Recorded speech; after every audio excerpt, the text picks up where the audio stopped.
সোনার সামনে চারুর মুখোশ খুলে দিয়ে চারুকে জেলে দিয়ে অবশেষে দীপাকে বাড়ি ফিরিয়ে আনলো সূর্য।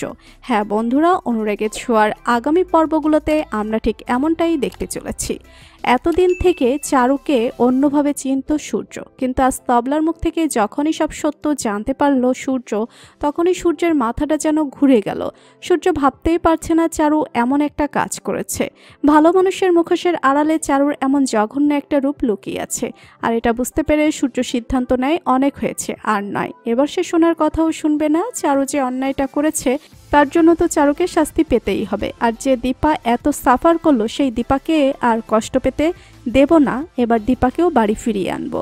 এই বলে সূর্য দেরি না করে চলে যায় নিজের বাড়িতে। সেখানে গিয়ে সোনার অবস্থা থেকে, চারুর অবস্থা থেকে সূর্য বুঝতে পারে যে এখানে দীপা এসেছিল। দীপা কিছু করে গেছে। এদিকে সোনা তো সামনে, সূর্যের সামনে দীপার নামে উল্টোপাল্টা কথা বলতে থাকলে তখনই সূর্য রেগে যায় আর বলে, অনেক হয়েছে, আমি তোমার মায়ের বিরুদ্ধে আর একটা কথাও শুনবো না।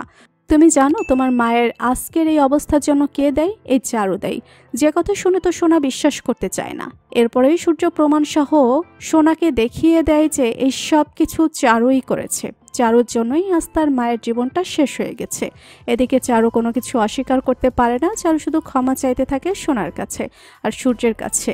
আর এটা দেখার পরেই সোনা বুঝতে পারে যে সে ভুল করেছে চারুকে বিশ্বাস করে আর নিজের মাকে এতটা অপমান করে। অন্যদিকে সূর্য আরও বলে, অনেক হয়েছে, এবার আর আমি কারোর কোনো কথা শুনবো না।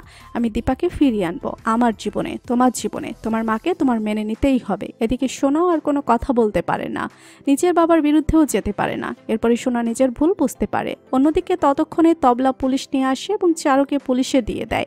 তো বন্ধুরা, এবার যদি সত্যি এমনটা হয়, সোনার সামনে চারুর মুখোশ খুলে দিয়ে চারুকে তার আসল জায়গাটা বুঝিয়ে দেয় এবং দীপাকে আবারও তাদের জীবনে ফিরিয়ে আনে, তা দেখতে তোমাদের কেমন লাগবে জানিয়ে দাও কমেন্ট করে। বাংলা সিরিয়ালের সর্বশেষ আপডেট পেতে হলে এক্ষুনি আমাদের চ্যানেলটি সাবস্ক্রাইব করে বেল বাটনে ক্লিক করুন। ধন্যবাদ সবাইকে।